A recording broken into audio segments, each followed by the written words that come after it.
Selamat siang, selamat berjumpa kembali di dalam mata kuliah kreativitas dan keberbakatan. Kita akan mencoba melihat bagaimana peranan keluarga ataupun orang tua di dalam mengembangkan kreativitas bagi anak usia dini. Kita melihat bahwa keluarga itu adalah lingkungan terdekat bagi anak. Keluarga adalah lingkungan yang pertama kali ditemui oleh anak. Maka kreativitas di dalam diri anak yang memang harus dikembangkan sejak dari usia dini merupakan peranan terpenting dari orang tua untuk mengembangkannya. Merupakan tugas terpenting dari orang tua untuk bagaimana dapat menciptakan kondisi yang mampu mengembangkan kreativitas bagi anak. Keluarga memberikan dorongan yang cukup besar bagi anak untuk mengembangkan sikap kreatif di dalam dirinya. Maka berikanlah kesempatan, berikanlah wadah bagi anak-anak untuk mengembangkan kreativitasnya. Bagaimana karakteristik keluarga di dalam pengembangan kreativitas? Sebuah penelitian yang dilakukan oleh Dake di negara Inggris mengemukakan hasil bahwa ada faktor genetis versus faktor lingkungan. Faktor genetis di sini kita ketahui bahwa sikap kreatif dan sifat kreatif itu memang bisa saja diturunkan dari orang tua kepada anaknya. Tetapi ketika secara genetis telah diturunkan dari orang tua, perlu ada stimulus dari lingkungan untuk mengoptimalkan hasil dari faktor genetis tersebut. Intinya, lingkungan harus memberikan effort dan dukungan yang cukup kuat untuk membantu anak di dalam mengembangkan sikap kreativitasnya. Adanya aturan perilaku. Aturan perilaku memang ada di mana-mana dan perlu diberikan kepada anak-anak kita. Tetapi aturan perilaku yang berlaku di lingkungan rumah ataupun keluarga jangan sampai menghambat sikap kreatif anak. Maka setiap batasan, setiap aturan perilaku itu harus kita pahamkan kepada anak sehingga itu tidak menghambat. Contohnya, ketika kita memang mengajar anak kita untuk menaruh sepatu pada tempatnya, maka dia bisa berkreasi, misalnya dengan menghias rak sepatunya sehingga terlihat lebih bagus. Kita perlu melakukan tes kreativitas untuk melihat atau memprediksi sikap-sikap kreatif yang ada di dalam diri anak. Dan ketahuilah bahwa ada masa kritis di dalam diri anak. Masa kritis adalah masa di mana memang benar-benar kita dapat mengembangkan sikap kreatif itu dengan pesat. Masa kritis ini dapat kita lihat bahwa pada masa usia dini merupakan masa golden age, masa kritis di mana anak-anak sangat mudah mempelajari tentang berbagai hal. Maka ketika kita mengajak dia beraktivitas, memberikan wadah dia berkreasi di dalam setiap aktivitas yang ada di rumah, maka anak itu akan lebih mudah mengembangkan kreativitasnya. Begitu pula dengan ketika anak itu beranjak remaja, maka masa kritis pun itu dapat terjadi di dalam dirinya. Maka sejak usia dini, berikanlah kesempatan, berikanlah wadah bagi mereka untuk mengembangkan kreativitasnya. Adanya rasa humor yang ada di dalam keluarga ini pun dapat membuat anak menjadi tidak tegang. Ketika anak itu mendapatkan pola pengasuhan yang membuat dia tegang, yang otoriter, yang tidak ada humor di dalamnya, maka anak pun akan sulit untuk mengembangkan kreativitasnya.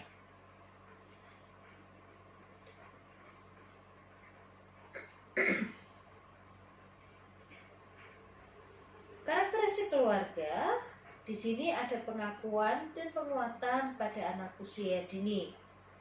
Kita harus memberikan pengakuan, memberikan penguatan terhadap setiap kreasi yang dihasilkan oleh anak-anak. Apapun hasilnya, walaupun terkadang tidak sesuai dengan yang kita harapkan, tetapi kita perlu memberikan pengakuan dan penguatan. Penguatan dan pengakuan ini tidak perlu dengan sesuatu yang mahal atau memberikan hadiah-hadiah yang bersifat mahal atau dengan harga yang mahal, tetapi kita perlu memberikan dukungan-dukungan dengan memberikan pujian secara verbal yang bisa meningkatkan motivasi anak untuk lebih berkreasi. Gaya hidup orang tua ini sangat ditiru oleh anak, maka berhati-hatilah dengan pola hidup yang pada saat ini memang kita sangat dimanjakan dengan berbagai macam teknologi. Maka jangan sampai gaya hidup orang tua itu yang dimanjakan oleh teknologi saat ini yang membuat akhirnya kita pun menjadi tidak kreatif itu menurun atau ditiru oleh anak-anak.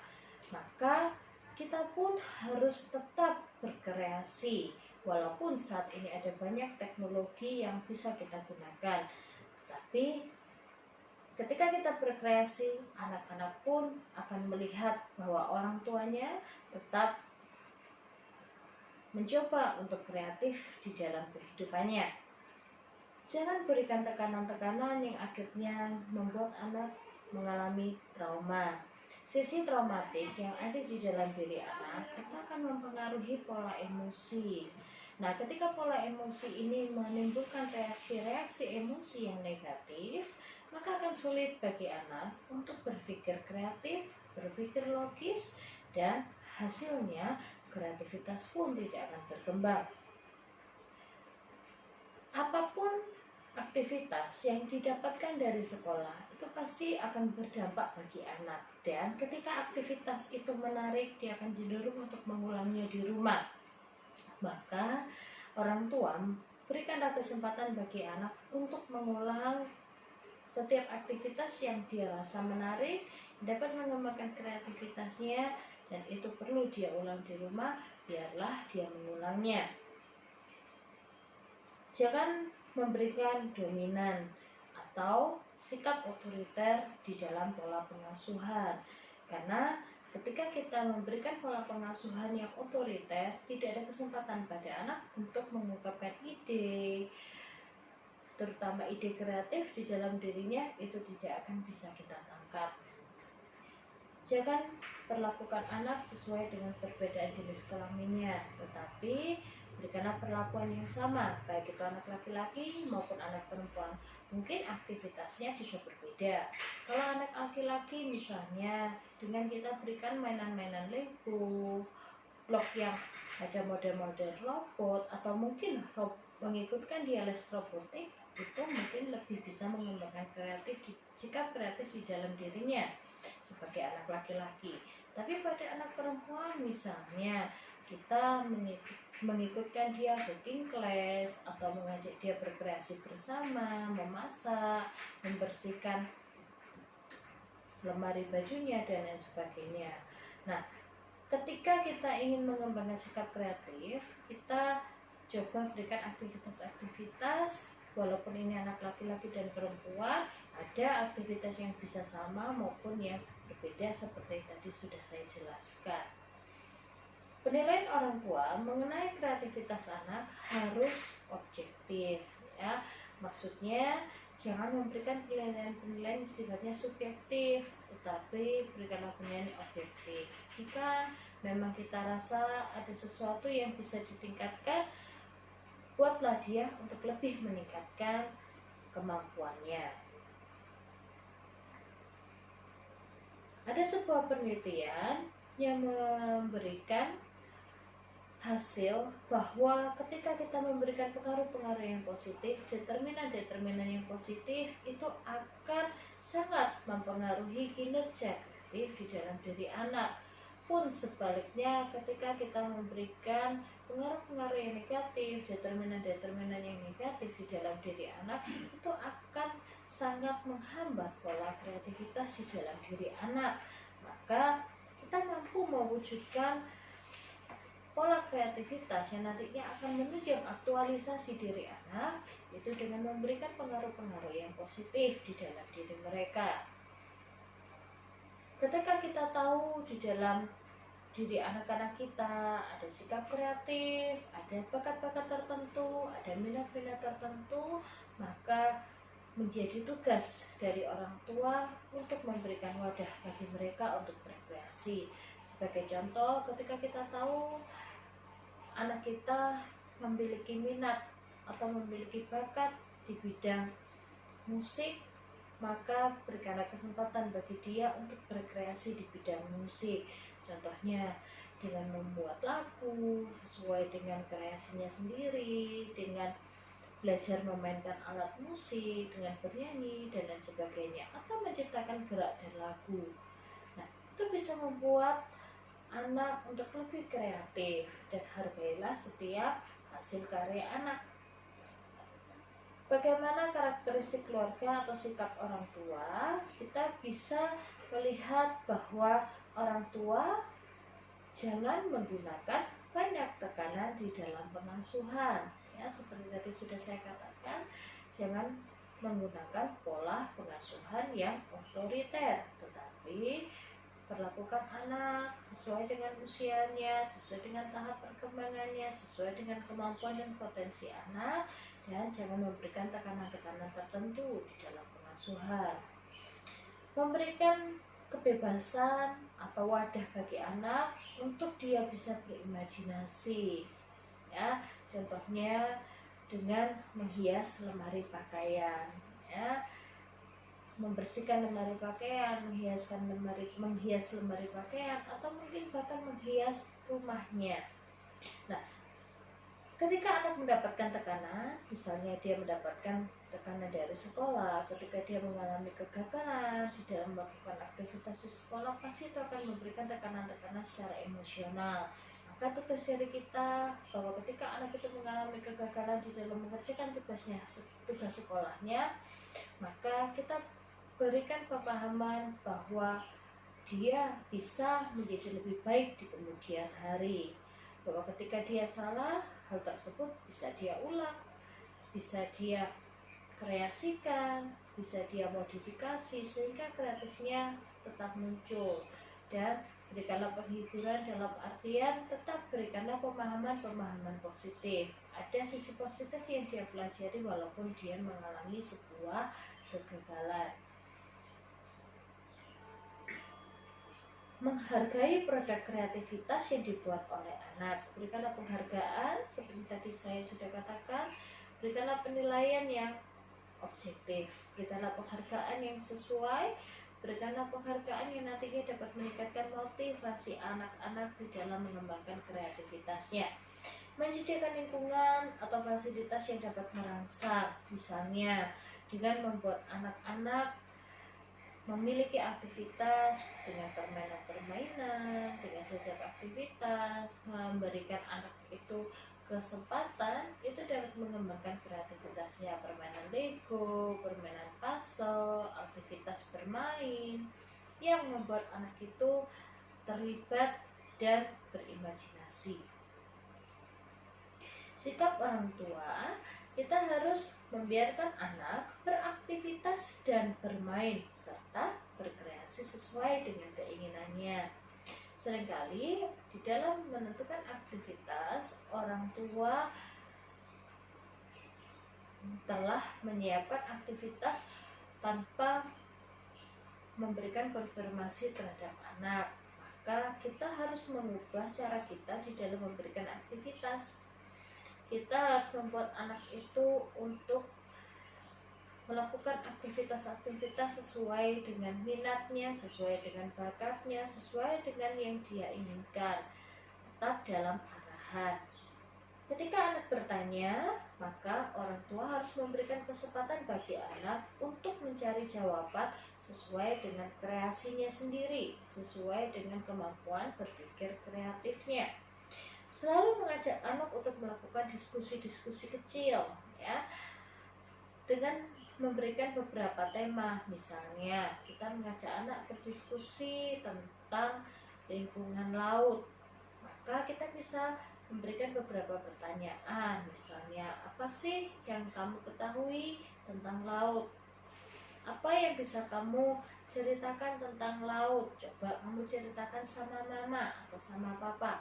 Nah, di situ misalnya kita memberikan fasilitas anak untuk menggambar. Coba sih gambarkan apa yang kamu ketahui tentang laut. Maka di situ anak akan berimajinasi, akan berkreasi. Jika anak punya masalah, kita tidak perlu langsung memberikan jawaban dari setiap masalah itu atau langsung memberikan bantuan, tetapi biarlah anak menyadari bahwa dia mengalami masalah dan mencari jalan keluar. Tugas kita adalah mendampingi anak itu untuk mencari jalan keluar dari setiap permasalahannya.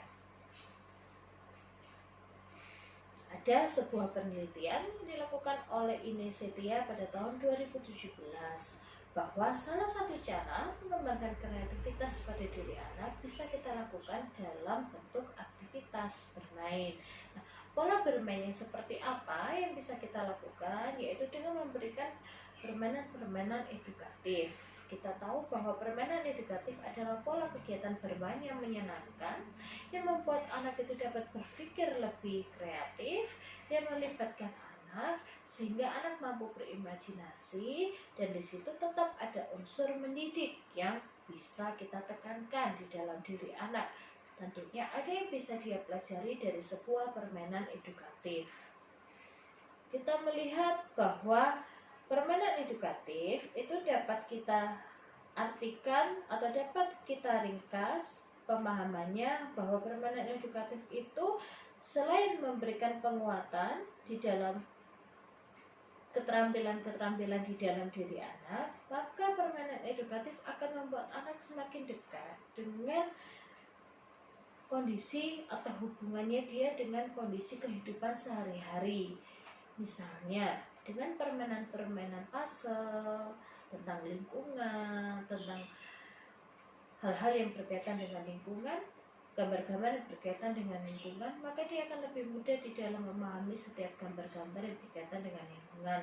Contohnya anak yang biasa hidup di lingkungan pedesaan, kita berikan gambar-gambar yang sesuai dengan lingkungan pedesaan, dengan adanya kebun, di situ ada buah-buahan, ada sayur-sayuran, maka anak akan lebih mudah memahami gambar buah-buahan dan sayur-sayuran dari permainan puzzle tersebut, dan anak akan berkreasi dengan gambar tersebut. Ya, contoh permainan-permainan edukatif yang bisa kita lakukan selain tadi puzzle, Lego, ya kertas lipat yang berwarna-warni, itu sederhana saja. Tetapi ketika hal itu juga mungkin sulit bagi anak-anak yang berada di daerah-daerah yang mungkin sulit menemukan permainan Lego dan puzzle, kita bisa menggunakan misalnya kalau kita menemukan kayu, nah kita bisa mengajak mereka berkreasi dengan kayu yang ada, membuat kreasi permainan dengan kayu-kayu, ya. Atau mungkin yang berada di daerah pesisir laut, kita bisa menggunakan kerang-kerangan atau kulit kerang. Kita kasih huruf atau kasih angka, maka anak akan belajar mengurutkan angka 1 sampai 10, berhitung kulit kerang. Nah, itu sangat menyenangkan bagi mereka karena tidak monoton sifatnya. Itu adalah contoh-contoh permainan edukatif yang bisa mengembangkan sikap kreativitas di dalam diri anak. Nah, agar kreativitas anak dapat bertumbuh dan berkembang, maka harus diciptakan pola permainan dalam satu kesatuan dengan keluarga. Dalam artian, ketika anak itu bermain, maka orang tua harus mendampingi, harus ada kesatuan dengan lingkungan keluarga.